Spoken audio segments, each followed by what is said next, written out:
Kaugnay pa rin sa pagbabalik Pinas ni dating Bamban Tarlac Mayor Alice Guo, ipauubaya naman at hihintayin munang makapagpiyansa si Guo sa korte bago ito i-turn over sa kustodiya naman ng Senado.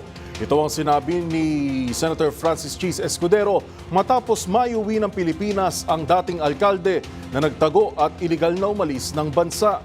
Magbabalita si Raymond Dadpaas. Hindi magmamadali ang Senado para kunin at i-custody si dismissed Bamban Tarlac Mayor Alice Guo. Ito ang binigyang din ni Senate President Francis Cheese Escudero matapos matagumpay itong maiuwi matapos maaresto sa Indonesia. Ayon kay Escudero, ipaibayan muna nila sa korte si Mayor Alice. Sabi ni Escudero, mas mananaigang warrant of arrest na ipinalabas ng Tarlac Regional Trial Court kaysa sa warrant of arrest ng Senado. Kapag siya ay makapagpiyansa na, saka lamang nila kukunin si Mayor Alice para i-custody. Kapag makapagpiyansa sa araw na ito sa Capas Tarlac ay maaring mailipat din agad siya sa custody ng Senado. Sa araw ng Lunes, ipagpapatuloy ng Senate Committee on Women and Children ni Senator Risa Hontiveros ang hearing kaugnay ng mga POGO o Philippine Offshore Gaming Operators.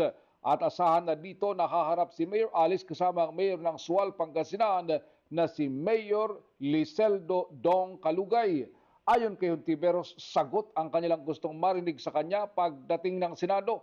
Huwag daw mag-alala si Alice Go alias Go Huaping dahil magkakaroon siya ng only picture sa pagharap niya sa hearing dahil matapos siyang makipagtaguan sa batas ay ginawa pang fan meet ang pagsundo sa kanya sa bansang Indonesia. Para sa MBC TV Network News, ito si Raymond Dadpaas, una sa Pilipinas, una sa Pilipino.